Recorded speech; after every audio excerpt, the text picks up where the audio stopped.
Dabar esu prieš pilį Kiote. Čia yra tikroji pilis, kuri egzistuoja čia nuo 17 amžiaus. Taip atrodo vienintelė pilis, kuri lieka išgyveno iki šiandien Kioto mieste. Ten yra įėjimas.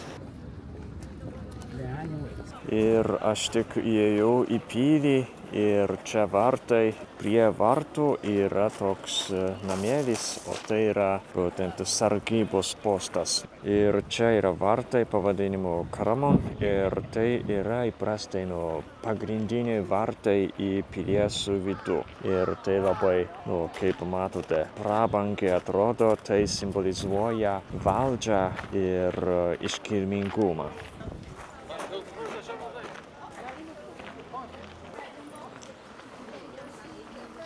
O būtent Nidžodžio pilyje yra du pagrindiniai rūmai ir šitie rūmai yra vieni iš jų ir tai vadinasi Ninomaru Goten. Šiuose rūmuose pagrindiniai vykdavo ceremonijos ir susitikimai su imperatoriumi.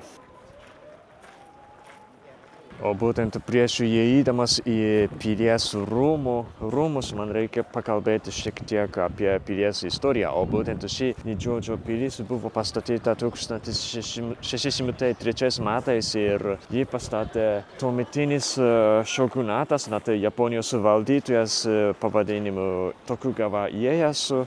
Jis būtent suvienijo visą Japoniją ir savo būstinę, pagrindinę būstinę turėjo Tokijuje, bet vis tiek imperatorius ir imperatoriaus dvaras čia buvo Kiote.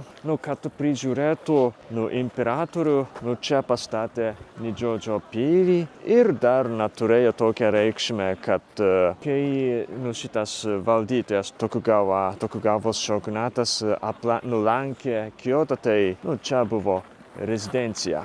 Aš tik buvau viduje, bet buvo draudžiama filmuoti ir padaryti nuotraukas, tai aš jums negaliu parodyti rūmų vidų, bet yra labai daug salių ir kiekviena salė yra labai didelė ir prabanga. Ir tai yra japoniškas sodas prie rūmų. Ir taip atrodo rezidencija. Čia buvo pilies bokštas, bet buvo sugriautas 1750 metais ir nuo to laiko niekada nebuvo atstatytas.